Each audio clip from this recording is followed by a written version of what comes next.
Hey guys, कैसे हैं आप सब। I hope you are doing well. I am Sandeep, welcome to CSC circle. तो आज हम डिस्कस करेंगे जो हमारा विजन आईएएस 2021 टेस्ट सीरीज चल रहा है। ठीक है, इसी का ये आज टेस्ट नंबर आपको देखने को मिलेगा। 28 का टेस्ट नंबर है ये, और इसका ये थर्ड पार्ट है। ठीक है, इससे पहले हम लोगों ने सेकेंड पार्ट इसका सॉल्व किया है, फर्स्ट सॉल्व किया है। ठीक है, ये थर्ड पार्ट है और कल आपको इसका फोर्थ पार्ट मिल जाएगा, तो हमारा ये कंप्लीट हो जाएगा। और ये करंट का ये जो आर्थिक बजट और जो ये करंट अफेयर है, ठीक है, इसका पूरा ये टेस्ट रहने वाला है। तो इसमें आप लोग पूरा करंट और बजट और ये इकोनॉमिक सर्वे जो है, तो ये सारा इसमें कंप्लीट किया गया है।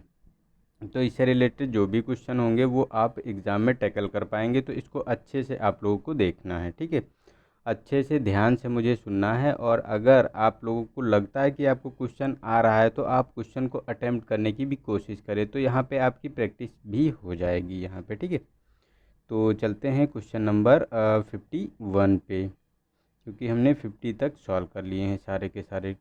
ठीक है, और ये इससे इसके साथ साथ हमारा जो चल रहा है, हमने पॉलिटी सेक्शन का शुरू किया है प्रीलिम्स रिवीजन के लिए। जो पॉलिटी सेक्शन का है तो उसको भी, उस वीडियो को भी आप लोग देखिए। उसमें मैंने बहुत अच्छे से डिस्क्राइब किया है और प्रीलिम्स के लिए बहुत ज़्यादा फ़ायदेमंद है वो। मतलब बहुत ज़्यादा डिटेल में भी नहीं है और बहुत ज़्यादा शॉर्ट में नहीं है, क्योंकि जो क्वेश्चन वहाँ से पूछे जा रहे हैं तो वही मतलब चुन चुन के मैंने उन चीज़ों को उसमें रखा है। ठीक है, तो उसको आप लोग देखोगे तो चीज़ें आसान लगने लगेंगी आपको। जो पॉलिटी सेक्शन पूरा कवर हो जाएगा, वहाँ से तो क्वेश्चन गलत नहीं होना चाहिए आप लोगों का। ठीक है, और जल्दी रिवीजन भी आप लोग कर पाएंगे उससे।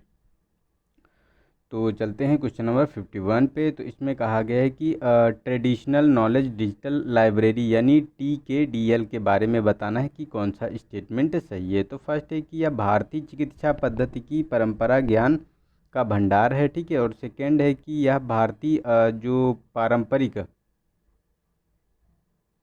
सॉरी ये थोड़ा सा स्टेटमेंट गलत हो गया। इसमें कहा गया है कि भारतीय चिकित्सा पद्धति के पारंपरिक ज्ञान का भंडार है। और सेकेंड है कि यह भारतीय पारंपरिक ज्ञान पर आधारित पेटेंट प्रदान करने को रोकने का प्रयास करता है। और थर्ड है कि भारतीय जीवन शैली को प्रोत्साहन करने हेतु संपूर्ण डेटाबेस दुनिया भर में स्पष्ट रूप से उपलब्ध कराता है। तो देखो ये गलत है, क्योंकि ये दुनिया भर के लिए डेटा उपलब्ध नहीं कराता। इसका काम क्या है कि जो TKDL के जो पेटेंट पर्यवेक्षक हैं, ठीक है, उनको ये डेटा प्रोवाइड कराता है केवल, ना कि सभी को। और ये फर्स्ट और सेकंड सही है, क्योंकि इसका काम ही होता है कि भारतीय चिकित्सा पद्धति के जो पारंपरिक ज्ञान है उसका भंडार के रूप में काम करता है। ये इसके पास पूरा डेटा आपको देखने को मिलेगा। और ये भारतीय पारंपरिक ज्ञान पर आधारित पेटेंट प्रदान करने को रोकने के लिए होता है, कि जो लोग मतलब थोड़ा बहुत उसमें चेंजेस करके उसमें पेटेंट दोबारा लेने की कोशिश करते हैं, उसको रोकने की ये बात करता है। तो हमारा फर्स्ट एंड सेकंड स्टेटमेंट सही है और थर्ड हमारा गलत है, तो ए वाला ऑप्शन हमारा सही हो गया इसका। ठीक है, नेक्स्ट है 52nd। तो इसमें कहा गया है कि भारत द्वारा आरंभ किए गए डीप ओशन मिशन के बारे में बताना है कि कौन सा स्टेटमेंट सही है। तो फर्स्ट है कि इसका उद्देश्य अंतर्जलीय दुनिया के खनिजों, ऊर्जा और समुद्री विविधता की खोज करना है और मानव चलित अंतर्जल वाहनों का विकास करना है। इस मिशन के प्रमुख घटकों में से एक हैं। और थर्ड है कि इस मिशन के अंतर्गत ज्वारीय ऊर्जा पर कार्य करने वाला अपतटीय जो विलवणीकरण संयंत्र विकसित किया जाएगा। तो ये इसमें बात की जा रही है। तो देखो, अगर डीप ओशन मिशन के बारे में बात करें तो ये देखो तीनों स्टेटमेंट सही हैं, क्योंकि जो इसके द्वारा जो है दुनिया भर के जो खनिज हैं उनका, जो अंतर्जलीय दुनिया के खनिज हैं और ऊर्जा है और समुद्री समुद्री जो विविधता है उसकी खोज करने की बात करता है। और मानव चलित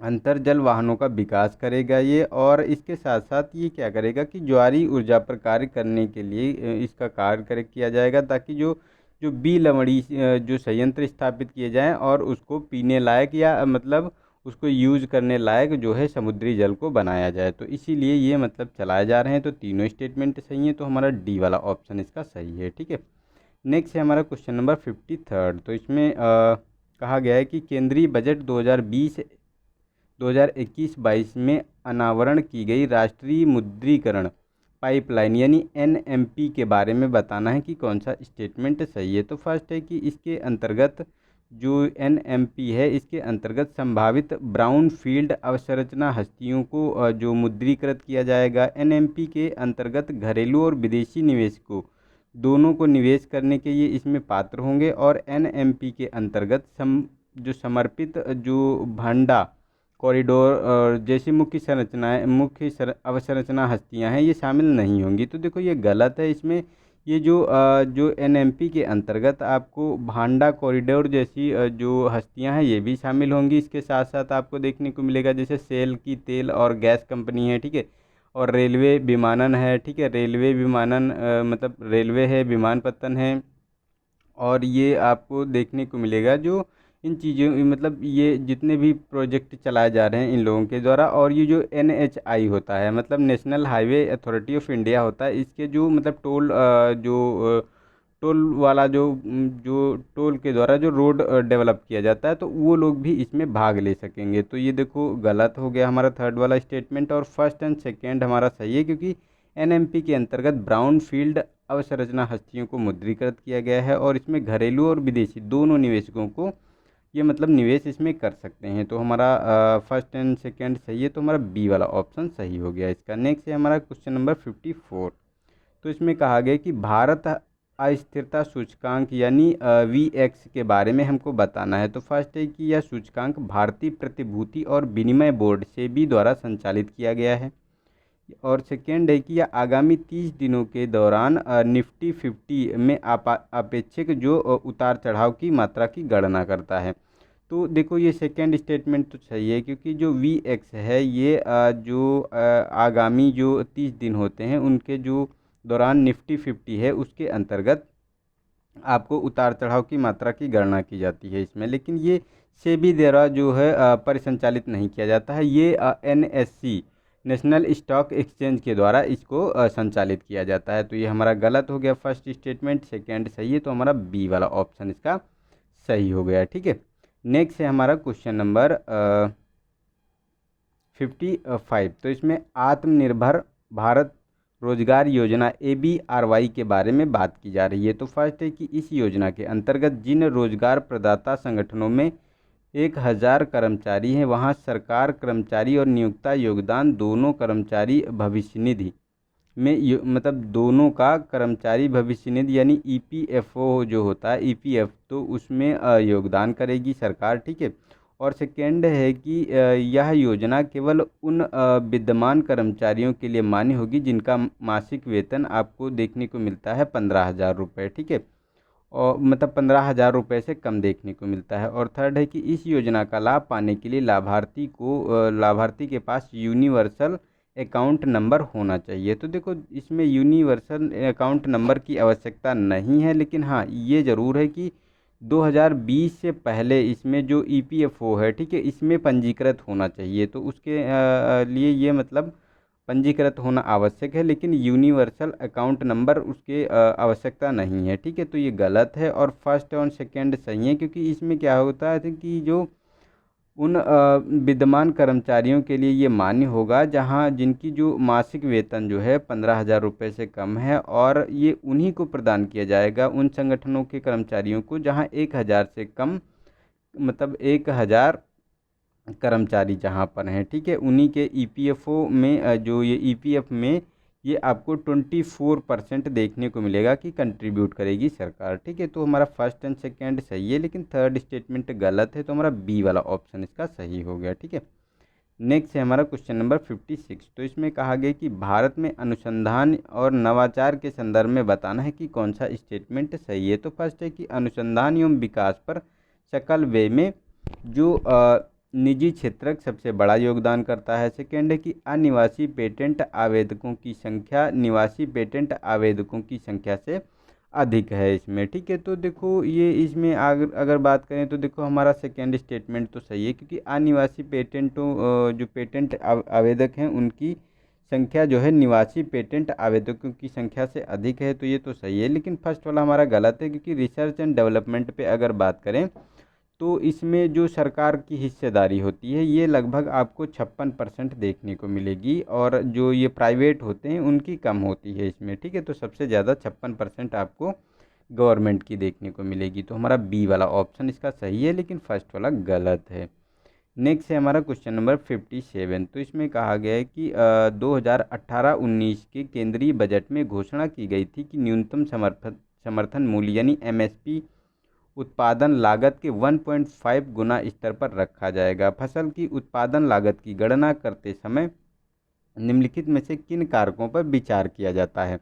तो फर्स्ट है कि कार्यशील पूंजी पर ब्याज, सेकेंड है कि पंप सेट के परिचालन के लिए डीजल और बिजली, और थर्ड है कि बीज, उर्वरक, खाद जैसी भौतिक आदानों के उपयोग पर किया गया व्यय, और फोर्थ है कि पट्टे पर लिए गए खेत के किराए का भुगतान। तो देखो ये सभी को इसमें इंक्लूड किया गया है, क्योंकि जो ये न्यूनतम यानी एमएसपी होता है, इसी के अंतर्गत जो कुल लागत उत्पादन लागत का 1.5% ये मतलब सरकार को देना होता है, और ये सारे पैरामीटर इसके देखने को मिलते हैं। तो हमारा चारों स्टेटमेंट सही है, तो हमारा डी वाला ऑप्शन इसका सही हो गया। ठीक है, नेक्स्ट है हमारा 58 क्वेश्चन नंबर। तो इसमें भारतीय अक्षय ऊर्जा विकास संस्थान यानी इरेडा के बारे में बताना है कि कौन सा स्टेटमेंट सही है। तो फर्स्ट है कि यह भारतीय रिजर्व बैंक यानी आरबीआई के अंतर्गत पंजीकृत गैर बैंकिंग वित्तीय कंपनी यानी एनबीएफसी है। ठीक है, और यह ऊर्जा दक्षता पर केंद्रित परियोजनाओं को वित्तीय सहायता प्रदान करती है। ठीक है, तो इसमें कौन सा स्टेटमेंट सही है ये बताना है। तो देखो ये दोनों स्टेटमेंट सही है, क्योंकि ये आरबीआई के अंतर्गत जो ये है, ठीक है, जो अक्षय ऊर्जा भारतीय अक्षय ऊर्जा विकास संस्था या एनबीएफसी के अंतर्गत पंजीकृत है, और ये जो कंपनी एक्ट था 1956 उसी के अंतर्गत इसको पंजीकृत किया गया है। ठीक है, और ये जो ऊर्जा दक्षता पर केंद्रित परियोजनाओं को वित्तीय सहायता प्रदान करती है। तो दोनों स्टेटमेंट सही है, तो सी वाला ऑप्शन इसका सही है। ठीक है, नेक्स्ट है 59 क्वेश्चन नंबर। तो इसमें कहा गया कि निम्नलिखित कथनों पर विचार कीजिए कि कौन सा स्टेटमेंट सही है। तो भारत 1991 के सुधारों के बाद से कृषि उत्पादों का शुद्ध निर्यातक बना हुआ है। सेकेंड है कि कुल कृषि निर्यात मूल्य में बासमती चावल की हिस्सेदारी पिछले 6 वर्षों के दौरान सर्वाधिक रही है। तो देखो ये गलत है कि इसमें अगर बात करें कि सबसे ज़्यादा निर्यातक की, तो इसमें आपको समुद्री उत्पाद देखने को मिलेगा इसमें। ठीक है, तो समुद्री उत्पाद की सबसे ज़्यादा जो हिस्सेदारी रही है, लेकिन हाँ ये कह सकते हो कि जो पिछले वर्षों में जो चावल की हिस्सेदारी थी उसमें बासमती की ज़्यादा है, ये हो सकता है, बट सबसे ज़्यादा नहीं है इसमें। ठीक है, पिछले 5 वर्षों में अगर 6 वर्षों के दौरान देखा जाए तो ये समुद्री जो उत्पाद हमारे यहाँ से निर्यात किए जाते हैं इंडिया से, उनकी हिस्सेदारी सबसे ज़्यादा देखने को मिलेगी। ठीक है, और ये लगभग आपको 19% देखने को मिलेगी। ठीक है, जितना टोटल किया जाता है उसका 19%। और ये फर्स्ट वाला स्टेटमेंट तो सही है, क्योंकि 1991 के सुधारों के बाद से कृषि उत्पादों का जो शुद्ध निर्यात ये शुद्ध निर्यातक बना हुआ है, क्योंकि हम लोग मतलब लगभग आपको देखने को मिलता है 2.5 लाख करोड़, लगभग 2.5 लाख करोड़ का हम लोग निर्यात करते हैं मटेरियल। तो हमारा ए वाला ऑप्शन ये सही है। ठीक है, नेक्स्ट है हमारा क्वेश्चन नंबर 60। तो इसमें कहा गया है कि निम्नलिखित कथनों पर विचार कीजिए। तो फर्स्ट है कि वर्तमान में 60 गीगावाट से अधिक सौर ऊर्जा क्षमता जो स्थापनाधीन चरण में है। ठीक है, और सेकेंड है कि विद्युत मंत्रालय के अधीन ऊर्जा दक्षता ब्यूरो द्वारा कार्य निष्पादन, उपलब्धि और व्यापार योजना के अंतर्गत ऊर्जा बजट प्रमाण पत्र जारी किए जाते हैं। सेकेंड है कि वर्तमान में भारत के पास विश्व की चौथी सबसे बड़ी पवन ऊर्जा क्षमता विद्यमान है। तो इसमें कौन सा स्टेटमेंट सही है। तो देखो फर्स्ट वाला तो हमारा गलत है, क्योंकि इसमें अगर जो स्थापनाधीन चरण में अगर बात करें जो सौर ऊर्जा की, तो ये आपको देखने को मिलेगी 36 मेगावाट। ठीक है, और ये है, और प्रस्तावित में अगर बात करें तो 19 मेगावाट है। ठीक है, तो ये तो हमारा गलत हो गया, क्योंकि 60 मेगावाट नहीं है। सेकेंड वाला हमारा सही है, क्योंकि विद्युत मंत्रालय के अधीन ऊर्जा दक्षता ब्यूरो द्वारा कार्य निष्पादन, उपलब्धि, व्यापार योजना के अंतर्गत ऊर्जा बचत पत्र जो है प्रमाण पत्र जारी किए जाते हैं। और ये आपको देखने को मिलेगा जो हमारा इंडिया में जो विश्व की सबसे बड़ी अगर पवन ऊर्जा क्षमता के बारे में अगर हम बात करें इसमें, ठीक है, तो ये आपको देखने को मिलेगा कि चौथी पोजीशन पे ये मतलब चौथे पोजीशन पे बरकरार है। ठीक है, तो ये हमारा स्टेटमेंट सही हो गया थर्ड वाला, तो मतलब सेकेंड और थर्ड सही है, लेकिन फर्स्ट वाला हमारा गलत है, तो हमारा सी वाला ऑप्शन इसका सही हो गया। ठीक है, नेक्स्ट है 61। तो इसमें कारपोरेट दिवाला समाधान प्रक्रिया ने यानी कि CIRP के बारे में बताना है हमको। तो फर्स्ट है कि CIRP प्रक्रिया दिवाला और शोधन अक्षमता संहिता 2016 के जो प्रावधानों के अंतर्गत प्रारंभ की गई थी, और CIRP को प्रारंभ करने के लिए न्यूनतम बकाया राशि 10 लाख रुपए है। और थर्ड है कि किसी भी विस्तार अवधि सहित CIRP को अनिवार्य रूप से पूरा करने की अधिकतम समय सीमा जो है 2 वर्ष है। ठीक है, तो देखो ये 2 वर्ष नहीं है, ये आपको 330 दिन देखने को मिलेगी। ठीक है, और इसमें जो ये न्यूनतम बकाया राशि है जो पहले 1 लाख हुआ करती थी, ठीक है, और अब इसको बढ़ाकर 1 करोड़ कर दिया गया है। ठीक है, तो ये दोनों स्टेटमेंट गलत हो गए, लेकिन फर्स्ट वाला सही है, क्योंकि CIRP प्रक्रिया दिवाला शोधन अक्षमता संहिता 2016 के प्रावधानों के अंतर्गत प्रारंभ की गई थी। तो हमारा फर्स्ट वाला स्टेटमेंट सही है, लेकिन सेकेंड थर्ड गलत है, तो हमारा ए वाला ऑप्शन इसका सही हो गया। नेक्स्ट है हमारा 62। तो इसमें कहा गया है कि निम्नलिखित कथनों पर विचार कीजिए। तो फर्स्ट है कि चालू एवं बचत खाता अनुपात जिसका बेहतर होगा, बैंक की वित्तीय स्थिति उतनी ही बेहतर होगी। सेकेंड है कि भारत में RBI द्वारा अनुसूचित बैंकों को पूंजी व जोखिम भारित संपत्ति के मध्य न्यूनतम अनुपात को 15% बनाए रखने हेतु निर्दिष्ट किया गया है। थर्ड है कि पूंजी व जोखिम भारित परिसंपत्ति के मध्य उच्च अनुपात वाले बैंक निम्न लागत पर धन जुटाते हैं। ठीक है, तो इसमें कौन सा स्टेटमेंट हमारा सही है? तो देखो अगर इसमें बात करें तो देखो ये हमारा थर्ड वाला स्टेटमेंट तो सही है, क्योंकि पूंजी जोखिम भारित परिसंपत्ति के मध्य उच्च अनुपात वाले बैंक निम्न लागत पर धन जुटाते हैं। और फर्स्ट वाला भी सही है, क्योंकि जो चालू खाता बचत होता है यानी कासा, ठीक है, तो इसका अनुपात जितना बेहतर होगा, बैंक की वित्तीय स्थिति उतनी ही बेहतर देखने को मिलेगी। लेकिन जो ये इसमें कहा गया है कि जो जोखिम भारित परिसंपत्ति के मध्य न्यूनतम अनुपात 15%, तो नहीं, ये 9% होना चाहिए, ना कि 15%। ठीक है, तो ये हमारा गलत है, तो 1 और 3 सही है, तो हमारा सी वाला ऑप्शन इसका सही हो गया। ठीक है, नेक्स्ट है हमारा क्वेश्चन नंबर 63। तो इसमें शनि ग्रह के अन्वेषण के लिए निम्नलिखित मिशनों में से कौन से आरंभ किए गए हैं? तो फर्स्ट है कि पायनियर 11, कैसनी प्रोब और परसिवरेंस रोवर। ठीक है, तो इसमें अगर बात करें तो देखो पायनियर ये नासा के द्वारा लॉन्च किया गया था, ठीक है, शनि ग्रह के लिए, और कासनी प्रोब, ठीक है, तो ये भी शनि के लिए है। लेकिन अगर ये परसिवरेंस रोवर की बात करें तो ये देखो गलत है, ये तो मंगल मिशन के लिए जारी किया गया था, और इसने अभी मंगल मिशन पे एक जो क्रेटर जजोरा की खोज की है, इसीलिए ये न्यूज में है। तो ये मतलब इसीलिए इसको क्वेश्चन बनाया गया है, तो इससे क्वेश्चन बन सकता है। तो हमारा ये ए वाला ऑप्शन सही हो गया, लेकिन थर्ड स्टेटमेंट हमारा गलत है। नेक्स्ट है हमारा 64। तो इसमें कहा गया कि भारत में बीमा क्षेत्र के संदर्भ में निम्नलिखित कथनों पर विचार कीजिए। तो फर्स्ट है कि हालिया बजट में बीमा क्षेत्र में प्रत्यक्ष विदेशी निवेश की सीमा बढ़ाकर 74% कर दी गई है। ठीक है, और कृषि बीमा कंपनियों में विदेशी स्वामित्व और नियंत्रण की अनुमति नहीं है। तो देखो ये गलत है, इसमें देखो कृषि बीमा कंपनियों में विदेशी स्वामित्व और नियंत्रण की अनुमति है, लेकिन कुछ उपाय उसमें मतलब कुछ प्रोटेक्शन के साथ इनको अनुमति दी गई है। ठीक है, और फर्स्ट वाला सही है, क्योंकि इसमें जो अभी बजट पेश किया गया था तो उसमें इसको बढ़ाकर 74% कर दी गई है बीमा क्षेत्र की, क्योंकि ये पहले 49% थी। ठीक है, तो उसको बढ़ा दिया गया है, तो हमारा ए वाला ऑप्शन सही हो गया। नेक्स्ट है हमारा क्वेश्चन नंबर 65। तो इसमें कहा गया है कि निम्नलिखित में से कौन सा मुद्रास्फीति सूचकांक विगत 5 वर्षों में कभी नकारात्मक नहीं रहा है? तो फर्स्ट है कि हेडलाइन मुद्रास्फीति, और कोर मुद्रास्फीति, और खाद्य मुद्रास्फीति। तो देखो इसमें अगर बात करें कि कोई नकारात्मक जो नहीं रहे हैं विगत 5 वर्षों में, तो हेडलाइन इन्फ्लेशन और कोर इन्फ्लेशन ये कभी भी 5 वर्ष में नकारात्मक नहीं रहे हैं। लेकिन अगर खाद्य मुद्रास्फीति की बात करें तो ये गलत स्टेटमेंट है, क्योंकि ये 2 बार 5 वर्षों में देखने को मिला। 2017 में ये मार्च में नेगेटिव इसकी जो मुद्रास्फीति देखने को मिली थी, और 2018 में नवंबर में, ठीक है, इसमें नेगेटिव मुद्रास्फीति देखने को मिली थी। तो ये मतलब गलत है, लेकिन फर्स्ट एंड सेकेंड सही है, तो ए वाला ऑप्शन इसका सही हो गया।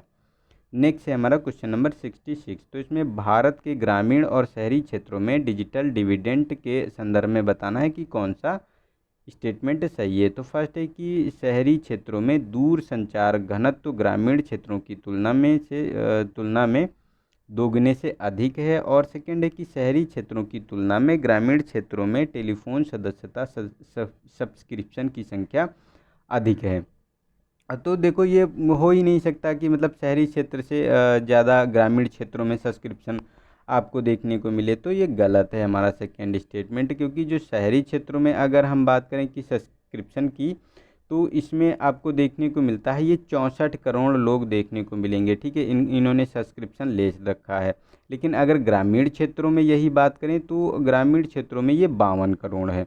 तो ये कम ऑब्वियसली देखने को मिलते हैं। और ये फर्स्ट वाला स्टेटमेंट सही है, क्योंकि शहरी क्षेत्रों में दूरसंचार घनत्व जो होता है वो ग्रामीण क्षेत्रों की तुलना में दोगुने हैं। क्योंकि ये अगर बात करें कि शहरी क्षेत्रों में कितना है, तो ये आपको 139% शहरी क्षेत्रों में देखने को मिलेगा, ठीक है। और अगर बात करें जो मतलब ग्रामीण क्षेत्रों में, तो ये 59% केवल देखने को मिलता है। तो ये बहुत ज़्यादा मतलब दुगने से भी अधिक आपको देखने को मिल रहा है, ठीक है। तो ये फर्स्ट वाला स्टेटमेंट तो हमारा सही है, लेकिन सेकेंड वाला गलत हो गया। तो हमारा ए वाला ऑप्शन इसका सही है, ठीक है। नेक्स्ट है हमारा 67। तो इसमें चिली मैड्रिड जलवायु परिवर्तन सम्मेलन के बारे में बताना है कि कौन से स्टेटमेंट सही है। तो इसका देखो ए वाला ऑप्शन सही है, क्योंकि ये जलवायु परिवर्तन पर संयुक्त राष्ट्र फ्रेमवर्क कन्वेंशन का ये भी अभी COP25 जो है सम्मेलन किया गया। ये पहले सेंटियागो में होना था, चिली की राजधानी जो है, लेकिन उसमें कुछ ऐसी कंडीशन वहाँ की थी कि वहाँ नहीं कराया जा सकता था। वहाँ की जो उनका जो प्रशासन में थोड़ी हलचल हो रही थी, तो वहाँ नहीं कराया जा सकता था। तो उसको अभी मैड्रिड में इसको कराया गया है, ठीक है, स्पेन की राजधानी मैड्रिड में, तभी ये न्यूज़ में था। नेक्स्ट है हमारा 68। तो इसमें राष्ट्रीय शिक्षा नीति 2020 में प्रस्तावित नेशनल रिसर्च फाउंडेशन NRF के संदर्भ में बताना है कि कौन सा स्टेटमेंट सही है। तो इसमें अगर नेशनल रिसर्च फाउंडेशन के बारे में बात करें, तो ये देखो ये बी वाला ऑप्शन सही है, क्योंकि यह विज्ञान के साथ साथ गैर विज्ञान विषयों में अनुसंधान परियोजनाओं का वित्त पोषण करता है, ठीक है। तो ये इसीलिए ये मतलब इसने ये जो राष्ट्रीय नीति आई है शिक्षा नीति 2020 की, तो इसमें प्रोविज़न किया गया है। नेक्स्ट है 69। तो इसमें कहा गया कि भारत के वस्त्र परिधान उद्योग के बारे में बताना है, ठीक है, यानी कपड़ा उद्योग जो है। तो यह देश का दूसरा सबसे बड़ा रोजगार सृजक क्षेत्र है। सेकेंड है कि भारत वैश्विक स्तर पर वस्त्र परिधान उत्पादों का तीसरा सबसे बड़ा निर्यातक है। तो देखो ये गलत है, ये छठा सबसे बड़ा निर्यातक आपको देखने को मिलेगा। और फर्स्ट वाला सही है, क्योंकि यह देश का सबसे बड़ा रोजगार सृजन क्षेत्र में दूसरे नंबर पर आता है, ठीक है।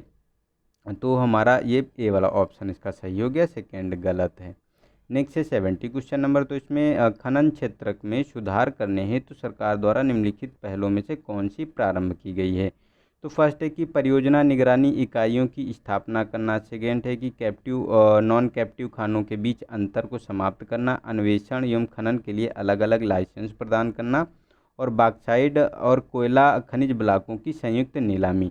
तो देखो इसमें ये संयुक्त नीलामी का भी प्रावधान किया गया है, और परियोजनाओं की निगरानी की भी बात की गई है। और कैप्टिव और नॉन कैप्टिव खाने जो थी, तो उसमें अंतर को समाप्त करने की बात कही है। लेकिन ये जो खनन और जो अन्वेषण है उसके लिए अलग अलग लाइसेंस नहीं, ये संयुक्त लाइसेंस देने की भी इसमें बात की गई है। तो ये हमारा गलत हो गया। तो 1, 2 और 4 हमारा स्टेटमेंट सही है, तो बी वाला ऑप्शन इसका सही हो जाता है, ठीक है। नेक्स्ट है हमारा क्वेश्चन नंबर 71। तो इसमें आर्थिक सर्वेक्षण 2020-21 के अनुसार भारत में कृषि ऋण के क्षेत्रीय वितरण के संदर्भ में बताना है कि कौन सा स्टेटमेंट सही है। तो फर्स्ट है कि कुल कृषि ऋण में जो दक्षिणी क्षेत्र की सबसे अधिक हिस्सेदारी इसमें है। और कम कृषि योग्य क्षेत्र के कारण कृषि ऋण में उत्तर पूर्वी क्षेत्र यानी NER नॉर्थ ईस्ट रीजन की सबसे कम हिस्सेदारी देखने को मिलेगी। तो सही बात है कि ये नॉर्थ ईस्ट की सबसे कम हिस्सेदारी देखने को मिलेगी। ये GDP का लगभग 2% से भी कम देखने को मिलता है, ठीक है। और दक्षिण क्षेत्र में सबसे अधिक है, तो ये आपको देखने को मिलेगा जो ये लगभग 40% से भी अधिक देखने को इसमें मिलता है। तो ये दोनों स्टेटमेंट सही हैं, तो हमारा सी वाला ऑप्शन इसका सही है, ठीक है। नेक्स्ट है हमारा 72। तो इसमें कहा गया कि यदि भारतीय रिजर्व बैंक RBI जो है ये बाजार से तरलता को अवशोषित करने का निर्णय लेता है, तो यह निम्नलिखित में से कौन सा कार्य नहीं करेगा, ठीक है। तो इसमें देखो अगर कौन सा कार्य नहीं करेगा, तो देखो रिजर्व रेपो दर में तो वृद्धि ये करेगा ही, क्योंकि अगर रिजर्व रेपो वृद्धि में करेगा तो बैंक क्या करेंगे कि बैंक जब उनको ज़्यादा ब्याज पर जो आरबीआई में पैसा मिल रहा होता है ना, तो क्योंकि क्या करता है कि बैंक क्या होते हैं, आरबीआई के पास जब पैसा रखते हैं तो वो रिजर्व रेपो दर पर रखते हैं, ठीक है। तो ये मतलब आरबीआई के पास पैसा जाएगा तो तरलता कम होगी मार्केट से, ठीक है। तो ये सही है। लेकिन ये सेकेंड वाला की बात करें कि नगद आरक्षी अनुपात, कैश रिजर्व रेशियो में कमी तो नहीं, कमी होने से तो और ज़्यादा तरलता बढ़ेगी, तो इसको कम मतलब जो इसमें वृद्धि की जाएगी इसकी रेट में। और ये बाज़ार से सरकारी प्रतिभूतियों की खरीद तो नहीं, इनकी खरीद नहीं की जाएगी और ज़्यादा बिक्री की जाएगी, तभी तो आरबीआई के साथ आरबीआई के पास मार्केट से पैसा आरबीआई के पास जाएगा, ठीक है। तो इसीलिए ये लिक्विडिटी कंट्रोल होगी, तो वो पैसा अवशोषित कर लेगी जितना भी मार्केट में फ्लूड कर रहा होगा, ठीक है। तो हमारा जो ये कौन से कार्य नहीं करेगा कहा गया है, तो ये दो और तीन कार्य नहीं करेगा, तो हमारा ये दोनों स्टेटमेंट मतलब सही है इसके संबंध में। तो हमारा दो और तीन सही हो गया, क्योंकि नहीं पूछा गया है तो नहीं यही करेंगे, ये दोनों गलत हैं उसके संबंध में, ठीक है। नेक्स्ट है हमारा 73rd। तो इसमें कहा गया कि निम्नलिखित कथनों पर विचार कीजिए। तो फर्स्ट है कि विगत 5 वर्षों के दौरान भारत में कोयले के उत्पादन में निरंतर गिरावट आई है। और सेकेंड है कि भारत विगत 5 वर्षों से कोयले का शुद्ध निर्यातक रहा है। तो देखो ये गलत है, ये निर्यातक नहीं रहा है, भारत आपको आयातक देखने को मिलेगा, क्योंकि ये 2009 में ये 100 मिलियन टन आयात करता था कोयले का, लेकिन अभी 2020 की बात करें तो 248 मिलियन लगभग देखने को मिलता है। ये 248 मिलियन टन आयात करता है कोयले का, तो ये गलत हो गया। और इसमें गिरावट की बात की जा रही है तो ये भी गलत है, क्योंकि गिरावट नहीं है, उत्पादन में भी वृद्धि देखने को मिल रही है इसमें। ये अगर हम बात करें तो 2015 में 639 मिलियन टन लगभग करता था, और 2020 में अगर बात करें तो 730 मिलियन टन ये कोयले का उत्पादन करता है। तो दोनों स्टेटमेंट गलत हैं, तो हमारा डी वाला ऑप्शन सही है, ठीक है। नेक्स्ट है हमारा क्वेश्चन नंबर 74। तो इसमें कहा गया कि निम्नलिखित में से कौन सा इस तर्क का समर्थन करता है कि उच्च सार्वजनिक ऋण का परिणाम निम्न समृद्धि होती है, ठीक है। तो इसमें अगर बात करें तो फर्स्ट है कि सार्वजनिक ऋण का उच्च स्तर उपभोग को कम करता है। सेकेंड है कि इसके परिणाम स्वरूप निजी निवेशक पर ह्रासकारी प्रभाव पड़ सकता है। और थर्ड है कि यह ब्याज दरों पर ऊर्ध्वगामी दबाव उत्पन्न करता है, ठीक है। तो देखो ये तीनों स्टेटमेंट आपको देखने को मिलेंगे जो सही है। जो उच्च सार्वजनिक ऋण का परिणाम निम्न समृद्धि होती है, ठीक है। तो ये तीनों पॉइंट सही हैं, तो हमारा डी वाला ऑप्शन सही है इसका, ठीक है। नेक्स्ट है 75। तो इसमें कहा गया कि निम्नलिखित में से कौन से भारत में हालिया कोविड लॉकडाउन के आर्थिक निहितार्थ रहे हैं। तो सरकारी ऋण में वृद्धि है, मुद्रास्फीति की दर में कमी है, और व्यापार घाटे में वृद्धि। तो इसमें देखो ये व्यापार घाटे में वृद्धि नहीं हुई है, ये आपको संकुचन यानी कमी देखी गई है, तीव्र कमी देखी गई है व्यापार घाटे में इसमें, ठीक है। क्योंकि हमारा फॉरेक्स रिजर्व जो है ये हमेशा बढ़ रहा है, तो व्यापार घाटा तो नहीं देखने को मिला है। और ये सरकारी ऋण में और जो ये मुद्रास्फीति की दर में कमी देखी गई है, और ये तुम्हारा सरकारी ऋण में भी वृद्धि हुई है यहाँ पर, ठीक है। तो हमारा एक और दो स्टेटमेंट सही है, तो ए वाला ऑप्शन सही है, लेकिन थर्ड स्टेटमेंट हमारा गलत है, ठीक है। तो आई होप आप लोगों को चीज़ें समझ में आई होंगी। तो अगर गाइज़ आप लोगों को चीज़ें समझ में आ रही हैं, आपको लग रहा है कि ये बेनिफिशियल वीडियो है आप लोगों के लिए, ठीक है, तो इसको लाइक करें और शेयर करें अपने दोस्तों को। और जो है अगर सब्सक्राइब नहीं किया है चैनल तो उसको सब्सक्राइब करके बेल आइकन प्रेस कर लो, क्योंकि कई वीडियो में डालता रहता हूँ आपको डेली 2 या 3 वीडियो, एक दिन किसी दिन 2 आते हैं, किसी दिन 3 आते हैं, तो आप लोग उसको भी इंजॉय कर सकते हैं, जो आपको प्रीलिम्स में डायरेक्ट बेनिफिट पहुंचाने वाला है, ठीक है। तो आज के लिए इतना ही, मिलते हैं नेक्स्ट वीडियो में।